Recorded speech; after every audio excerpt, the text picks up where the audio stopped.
There are a few habits that keep your nervous system stuck on high alert. And the more you do them to feel better, the worse your system gets. Here's the first one. Venting is not good on this journey. If you have that compulsive brain and that obsessive and that looping brain, it is not good to be venting about what you're feeling. And that this is hard. And this is kind of a way where I kind of go against what is out there a lot, because many people are like, no, you need to share how you're feeling. You need to be witnessed. You need to, have someone see you and what you're going through. And like for me in that state, no, I did not.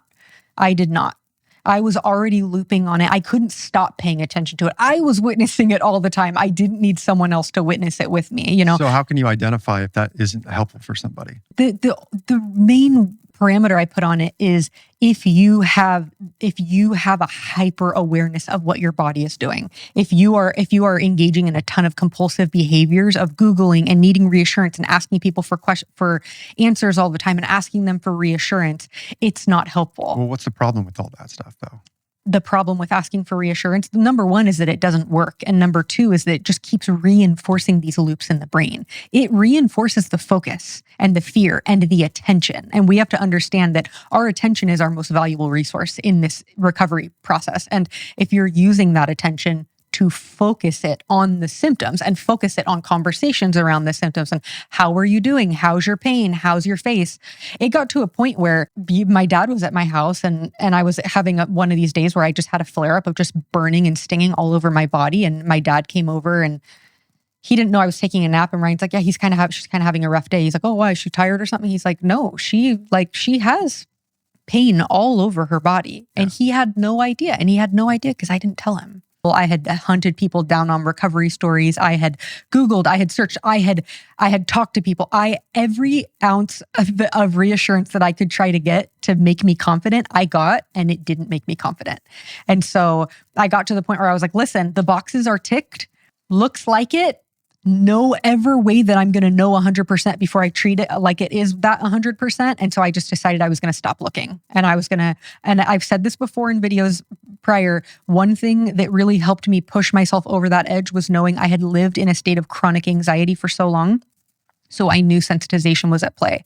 I knew nervous system issues were at play. I knew chronic, like a decades-long hypervigilance was at play. So I knew no matter what, worst case scenario, I deal with my symptoms better because I'm not anxious about them all the time. So like that was enough for me to be like, I can't, nothing. And that's why I don't do reassurance. That's why there are a lot of messages I get that go unanswered. That's why there are a lot of questions that go unanswered, because when we are asking these questions, we are looking for someone to give us a hit of relief. It doesn't work. And it leaves you in a position where you're constantly chasing that hit of relief from anyone who will give it to you. It is like a drug. It is the drug of certainty. And we are just like, anywhere we can get it, anyone we can ask. And if they can tell us we'll be okay, we can exhale for 4 seconds. We get so many questions of people asking, will this work for fill in the blank? What if this? Does this happen? Will this change? And I know because I was that person. And I was lucky to learn really quick that reassurance wasn't helpful. And that made me feel better because I was like, oh, that's why it's never worked. Because it will never satisfy the doubt of sensitization. Yeah. Reassurance will never penetrate a sensitized brain. If it does, it is so momentary, you may as well not even use it. It's like the worst Band-Aid for the uncertainty you're feeling. One of the first steps of this process is really learning how to embrace that uncertainty. The co-regulation from my husband used to work and it doesn't work anymore. And I found that so fascinating because I'm like, I see this in 2 ways. One, the ability to like even co-regulate feels borderline non-existent when you're sensitized. I remember times where like I would be trying to be chill because everyone said, oh, co-regulation is so good. Use someone else's calm nervous system to regulate yourself. I would be laying on Ryan's lap watching a movie. He'd be touching my hair or something, trying to like just a calm environment. And I was like, I feel like I'm being chased by a lion. I remember bringing it up to my therapist. I'm like, I never feel safe. I constantly feel in a panic. I don't want to lay down. I want to get on my phone. I want to do something because I have that internal motor going 100 miles an hour. The other thing I considered was co-regulation can look a lot like reassurance. And you can get to a point where, maybe when you're like borderline stressed or you're dealing with dysregulation, I think co-regulation can be so important. But when you're sensitized, like the wires don't cross. Co-regulation did not do shit for me when I was sensitized. Ryan, I mean, he could have been the kindest, most loving, and he is the kindest, most loving person toward me. And I still was just like, I'm bursting out of my skin. And I remember telling him, I just need you to tell me that I'm going to be okay. Like over and over. I don't know if you remember this. I was like, he's like, what do you want me to do? I don't know what to do. And I'm like, I just need you to tell me that I'll be okay. But I didn't need you to tell me that. I needed you to know that. It was like I was asking him for something he could not give me. And that's what's tough about reassurance.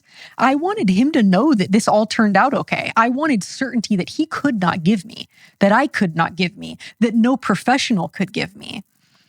And that's why the solution was so strongly in learning to sit with the uncertainty versus getting 100% certainty that things would be okay. It was absolutely required. It is necessary. You have to do that to get to the other side of this. We didn't even bring up the fact that during all that shit, I got migraines out of nowhere, which I've never had migraines in my life. Yep.